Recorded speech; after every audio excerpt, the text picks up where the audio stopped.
Well, I want to just first say hello to everybody who's joining in, and thank you for joining in. I'm here with someone who's very dear to me for a long time now, Larry Payne, who's been a mentor, an incredible friend. We like to call him Uncle Larry, and um, and someone who just continues to inspire me all the time because the passion projects you've done have changed so many lives and touched so many people in so many ways that I want to say some things about your bio before we even get to talk to each other. So shall I do that first? Oh, well, thank you. But I mean, I feel that you're the next generation and you're going to do more than I did on everything. So there we go. Well, I can only hope because I don't know. You've done so much, Larry. And what's so cool for me is to see how much you've done even in the last 10 years. So as you're aging, you've actually become even more prolific from what I have heard from you and from other people, or at least consistently prolific in the things that you do. So you remind me how when you come from your heart and you love something, how it can flow. These things can keep flowing. That really is the start to do something that you really love. And I've always noticed you do that yourself. I So do. It's true. I think it's the key. But I do want to say some things from your bio too, okay? Because I know not everyone knows you like I do. So Larry, an internationally respected yoga teacher, an author, founding father of yoga therapy in America. Yes. You have co-founded the International Association of Yoga Therapists, now in 50 countries. You helped create the yoga curriculum at the UCLA School of Medicine. You're the founder of the Yoga Therapy RX and Prime of Life yoga programs at Loyola Marymount University. The corporate yoga program was created at Getty Museum by you. And the original back program at the world famous Rancho Puerta Fitness Spa was created by you. In 2000, you were the first yoga teacher to be invited to the World Economic Forum in Switzerland, and you founded Samata International Yoga and Samata International Yoga and Health Center in Los Angeles in 1980, which is still thriving. You're also the co-author of Yoga for Dummies, Yoga Basics, Yoga RX, The Business of Teaching Yoga, and the book that we got to put together, Yoga Therapy and Integrative Medicine, with Dr. Eden Goldman and me, and that was a great one for us to share.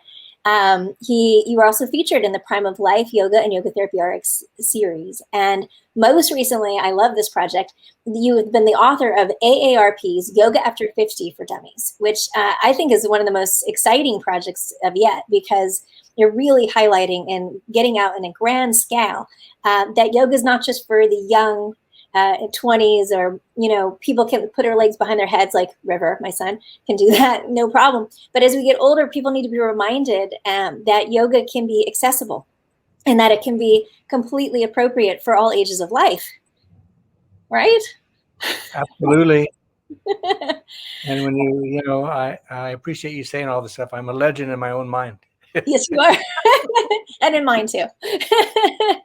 But what I love too, Larry, is that you've always stayed humble, and that all these people that you met in India that influenced you, not just in India, but definitely in India, that influenced you, you always give credit to them. And you've been such a great reminder to me to always give credit to those that you learn from, and so that we keep the awareness of where things even come from, so that there's a lot of talk around social justice and colonialism and how to move forward with yoga in a way that honors traditions. And I think you've actually really shown me over the years how well to do that. And so I want to say that. Well, thank you. You've done it well. And I've noticed how in your courses, you bring in all these great teachers and they go with you because they respect you. Thank you. I learned from you, I hope. They do. And we have a lot of the same people in our courses. We do. So, and if anyone doesn't know, Larry Payne, again, is his course he's talking about is the Yoga Therapy RX and Prime of Life courses. And then mine, Yoga and the Healing Sciences program. And that we do, I did get that inspiration from you, how you draw from the people that are best at what they do and bring them together so that collectively, collaboratively, people can learn in a really integrative, powerful, and profound way that's backed by science too. It reminds me of a saying that no one of us is greater than all of us. So true.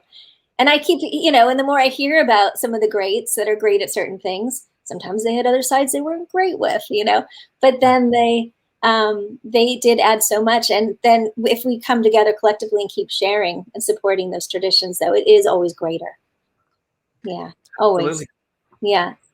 So can I ask you about some of your time in India? Like, I know you took a sabbatical, right? That changed the course of your life in your earlier years. And will you talk about it a bit? Well, I was really fortunate. I was the West Coast manager of advertising sales for McCall's magazine.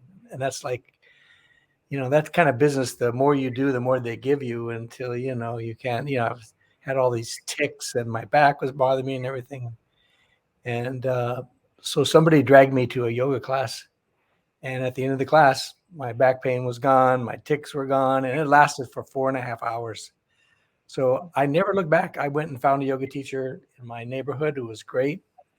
And within a year, I somehow talked my employer into giving me a 1-year sabbatical. So I had some money.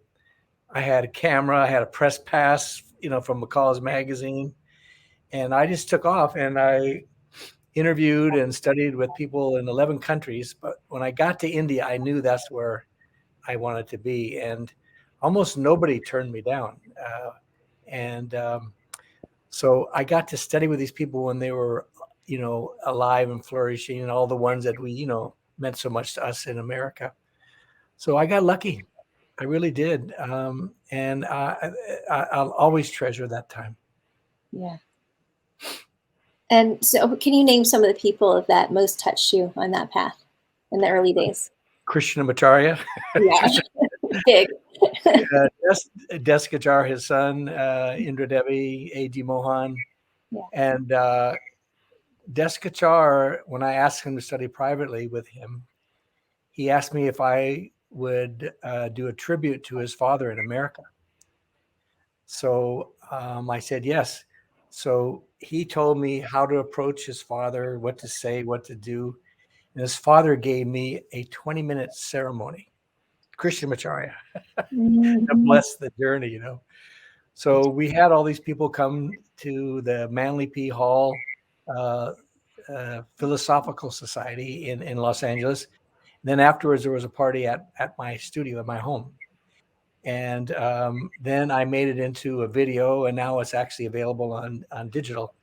So there's some people there that you'll never, ever see again, other than on the video. And that was just a high moment in my life. But I went on to study with Deskachar for probably 25 years. He always inspired me. Fabulous. And then you went back. How many times would you say you went back and spent time there? Oh, 4 or 5 times. And then, but the thing is, I would follow Deskachar all over the world because at that time I had some money, from my advertising and houses and things. And so I went with him to Israel, Colgate University, a lot of places that he would go. I would just jump. And then at the European Yoga Federation, because I was assistant director of the organization called Ron Maverna started, called Unity in Yoga.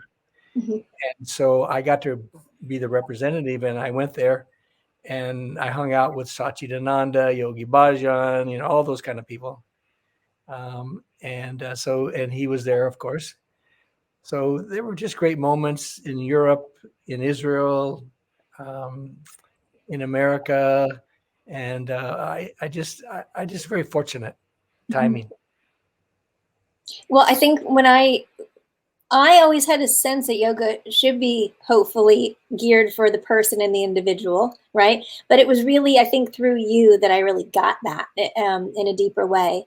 And I'm saying that with honor toward a lot of teachers that I had met before you.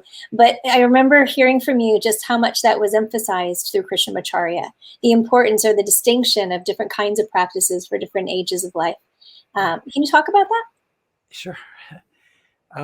Krishnamacharya and his son Deskachar said that yoga should be taught for 3 stages of life. Mm-hmm. A building stage, they all have Sanskrit name, shikshana. So that's like what I call young and restless. All the stuff that, you do when you're young and what you can do and put your legs behind your head and all that. And then the middle stage called Rakshana. And then a one-on-one stage when people need one-on-one. Now, what happened is that the students of Krishnamacharya, when he first was the teacher to the king of Mysore, he taught these young boys. So that's where Iyengar and Patabi Joyce came. They were 16.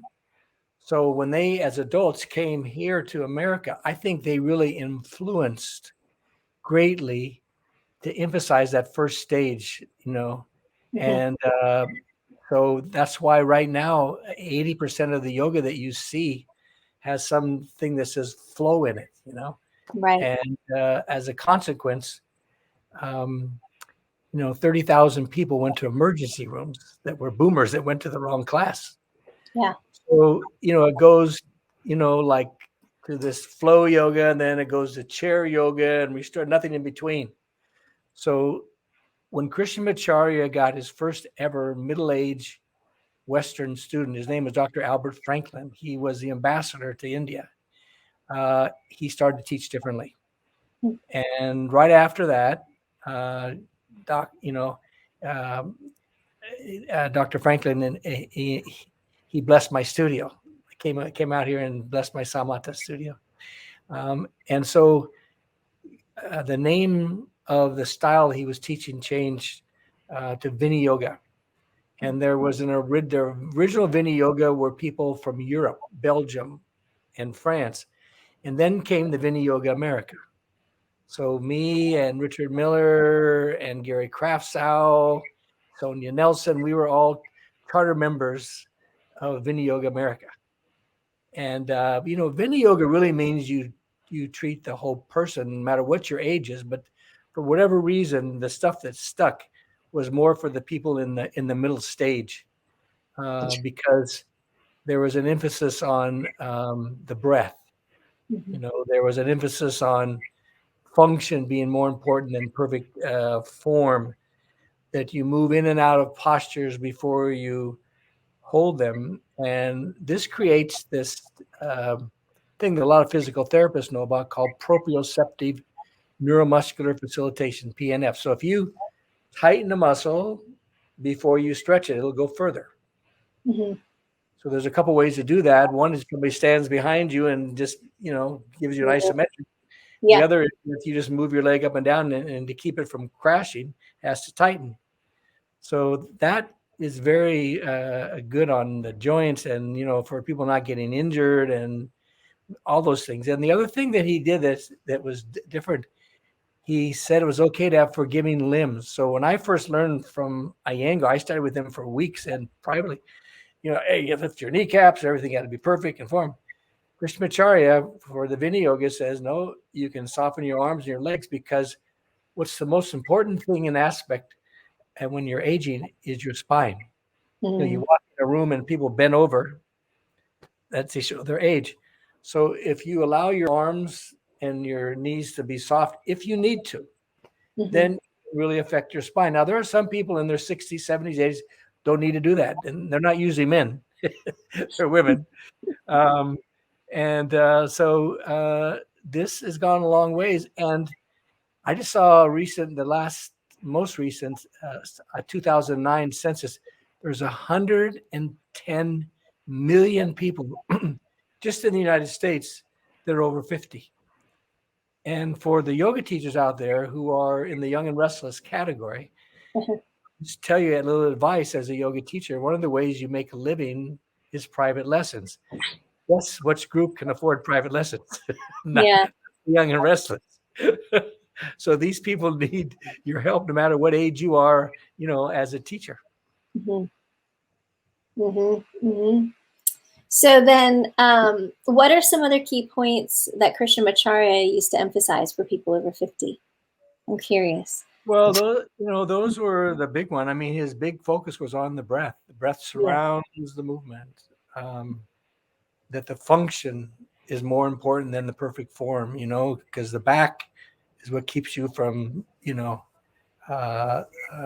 moving forward, or it gets in the way of aging if you don't work it. So things and ways to reach the back, which means that the outer limbs that might be restrictive can be softened so you can get to the back. When somebody walks in a room, I just say it again, the first thing that you can tell about aging is they're bent over. Yeah. Posture. And I've helped so many health professionals with just a real simple thing in between their clients, just to back up to a wall and raise one arm up and then down and the other arm up and while they're breathing, and inhale open, and just do that twice, right, left, both. It's amazing. And I've had some real senior health professionals. Every time I go to see somebody that's like in their 60s, 70s, 50s, whatever, and I become friends with them, I get them outside and I say, look, just do this. Give me 2 minutes, and it really helps. Yeah. Yeah. I'm curious. So with the idea of forgiving limbs, do you keep the musculature soft, or is it more intent on keeping the softness in the joints, or the less pressure? Yeah. Joints. I wanted to clarify that because I think I find that being more engaged muscularly, but also softening a bit in the joints seems to be a nice balance. The other thing is that, there are really a lot of people, and like I said, they're usually women that don't need to do it. They, the key is that you want to move your spine. So if you go down into a standing forward bend and you can't go any further, you're blocked. If you soften your knees, you go. But there's a lot of women that are 60, 70 who don't need to do it. Yeah. But I would say that a lot of people do, and especially guys. So, because you've taught so many people at this point over the years, you've watched so many different bodies, and you're saying that generally, this is just something you can say across the board, pretty much you've observed. Yes. Okay. Just to interject in there. Yeah. When you look in the yoga classes, the group classes, it's about 80% women. Oh, at least. 90. Yeah, 90. Yeah, let's face it. And when I've been interviewed about that, I always have the same thing. There's something in the back of men that's competitive, and they do not like to look bad in front of women. And they don't have the flexibility. So, they don't like to go in places where they're not doing good. Men are very competitive. So I always have to remind them, it's not competitive, and I get a reasonable number of guys in my courses. I was going to say, I have seen that about you and your courses. Plus, because I think it is teaching a really balanced mindset around yoga too. So it's just going to draw people recognizing that, maybe it can be for me, right? It's not going to just all be the acrobatic people being drawn to it. Yeah. I'm also curious, because you have seen such the growth and the evolution of yoga in the West, and been a pivotal part of that. You've been a big part of that in the transition of that, also shaping more and more from India. My personal experience of working also in Chinese medicine, I found that so many of the teachers I wanted to learn from, the amazing master teachers, right, decided they wanted to be in the United States, and it was a joy for them to move there and be there. So I actually did my training in the United States because it actually made so much sense with a lot of the amazing people that were here. I also found that in yoga, right, that there were times where I thought of living somewhere else, and yet, wait a minute, a lot of the amazing teachers are here. They're collecting here. So I'm curious to what you've seen and observed about that, because I know that the yoga also changes when it's brought to different places. People get inspired in different ways. Yes. Well, I've my courses at the college at Loyola Marymount, and in fact, the one coming up, Yoga Therapy RX, has always been yoga and integrative medicine. Where some people are yoga and Ayurveda, and Ayurveda is important, and I have it in my course, but I'm more like integrative. And I always want to thank you, because you introduced me to Dr. Chu. Yeah. And, at a time when I really needed it, he really helped me with acupuncture. and he's one of he's my favorite health professional. Oh, he's very genuine, really, definitely from the heart. Yeah, very, very genuine. And, California is like the Mecca for yoga. Yeah. There's other places that are close, but California is the place. And what you see is that the difference in how yoga is taught in India, like in India, you got the Prime Minister of India, Modi, leading the class with, 100, 1,000 people all dressed the same, wearing the same. I remember when I was studying with Desikachar, you walk down the street at 5 o'clock, you can smell sambar everywhere in southern India. A lot of people do the same stuff and they hang on to one teacher. In America, oh my God, we have Desikachar went with me to Gelson's, the store, and he said, "No wonder you have challenges. You have too many choices. You got 7 kinds of apples to choose from."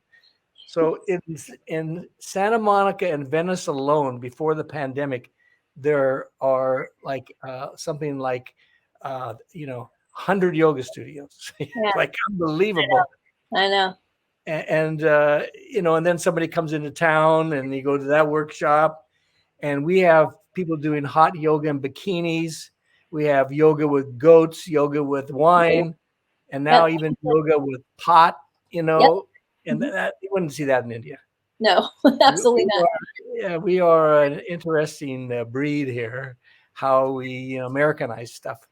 But I was just really grateful that I got to study with the real deal, the family of Krishnamacharya, and really try to hang on to these basic principles. Mm-hmm. Mm-hmm.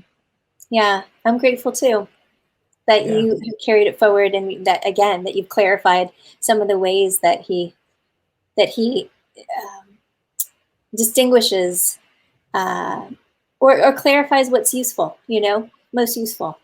There was something I remember learning from you, but I'd love to hear it from your words because I won't do it justice. So I'm asking here so that it'll be said correctly, that Krishnamacharya used to talk about the organs, right? And how when going upside down and why we'd want to go upside down, and some of the purposes of this. Well, I didn't study too much with him about that.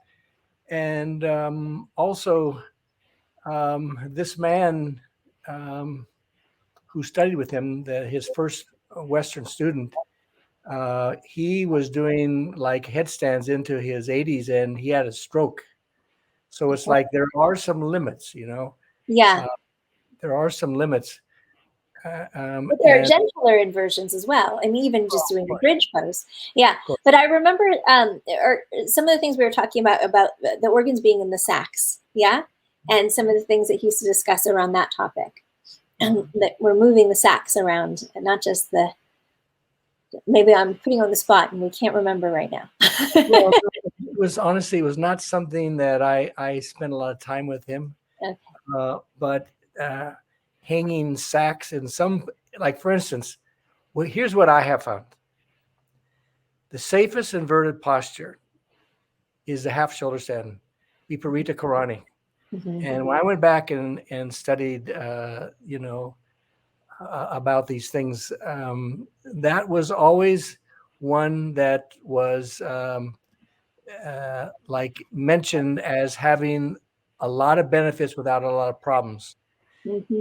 In my new book, The Yoga After 50, I suggest that people use a prop underneath their hips. It could be a block or it could be a bolster, and then just get into that half shoulder stand. And there's so many benefits. Mm-hmm. And there's a few problems. I mean, you have to know it. Not usually recommended when you're pregnant.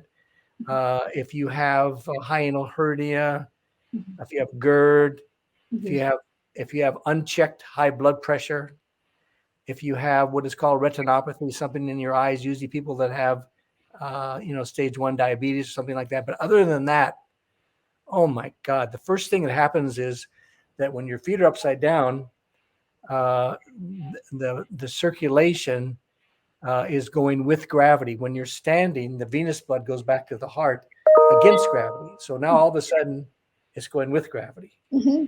And it also, it's very calming for the parasympathetic nervous system. It's like sending a text to say chill, And then the circulation in your legs, which is important to a lot of people. But so I know people who do headstand, handstand, and so forth in their 60s, 70s. But I think the safest one, and the one I really emphasize all the way through my book, is a Viparita Karani, or the half shoulder stand. And the part that I studied about the organs and so forth and so on was the part that I explained how you improve the circulation in your legs, that you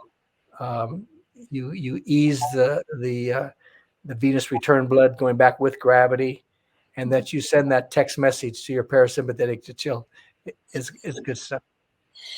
So for someone who's starting out and they're daunted by the big yoga classes, and they can get your book, thank goodness. But if they're starting out, what length of time do you recommend to start with when they're, so you're easing into a practice?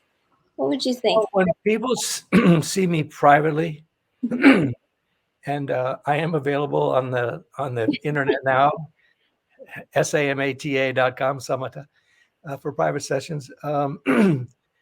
I work with them for about an hour, but the routine I give them is 10 minutes. Oh, it's 10 minutes these days. 10 minutes. Okay. And when people go to see Rick Morris as a chiropractor, he gives them one thing to do. One thing. Yeah. Less is more. And people are more likely to do it, right? That's it. That's the main thing. Because you ask somebody to do something every day, like brushing their teeth, how much extra time do you have? And it's like, but in 10 minutes, you can do a lot, and you can get a lot of benefits from it. So that's what I recommend. They start off with a 10-minute routine, then they build it up. And my own personal routine is, I do, now I'm up to 18 minutes on my pranayama, but I start off with 10. And then my own yoga practice is only 20 minutes. And then I have about 10 minutes with meditation. Beautiful combo too, to do it like that. That's not a lot long, like when I was studying with Iyengar and hanging out with his family for like 3 or 4 weeks, he would do 4.5 hours in the morning and 3.5 hours at night. Every day. I got, maybe he took off on Sunday, I don't know, but I think it was every day. Every day I was there. And I remember that he invited me. He had a level 1 class, a level 2 class, and then a yoga therapy class. And the level 2 class, they warmed up with standing drop over back bends. That's how they warmed up for the class. So I had to lay in the bathtub for half an hour every morning to get, I was so sore from, I was about, 38 at the time, and it was like, oh my God, what he had. Unbelievable. Amazing. Yeah, truly. And he glowed. I remember seeing him in person thinking, this man actually glows. There's also a guy, he and Descatar, they had clean loincloths. They had no stuff with women. And, most of those gurus fell, they somewhere along the line, they messed up. And you're still hearing about stuff coming back later and later and later. But they were both very true to their spouses. And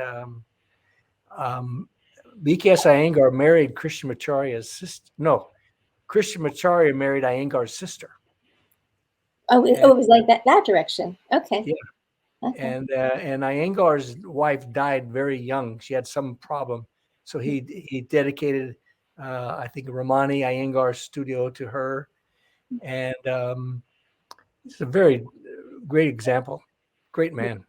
And so is Descatar. It's beautiful to hear.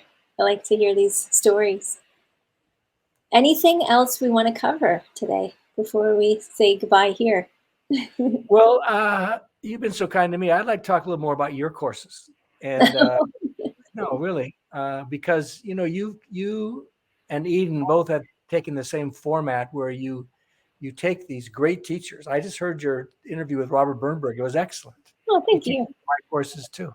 Yeah. So you picked out all these great people and you have them come into your course, and they make this weave of something special. And because of who you are, I don't think anybody says no to you because they like and respect you.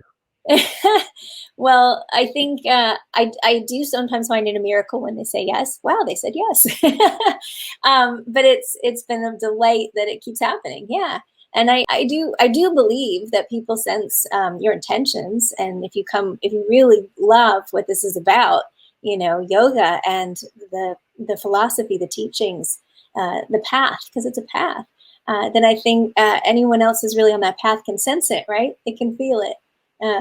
But you give such a great variety, even more than I do. Thank you. I try to keep a lot of variety of people in terms of their backgrounds, their perspectives. And I've been told in the past too that in the programs I've led that people, they're surprised I would sometimes bring people in that had perspective I don't always agree with, right? And it's not that I was battling it out either. It's that I want people to know there are many different perspectives. I might not choose that path, but I want them to know about it because it might be just right for them. And as long as people are respecting each other, then we can do this, right? We can share these differences and we can highlight them without concern that it's necessarily going to be about right or wrong, right? It's about greater understanding. And I heard that this is your last semester with your course. Yeah. And this is the first time I mentioned it, but this will be my last semester teaching the yoga therapy course. Yeah. So I'll still teach in the course, but I just won't be the director. I've been doing it for 17 years.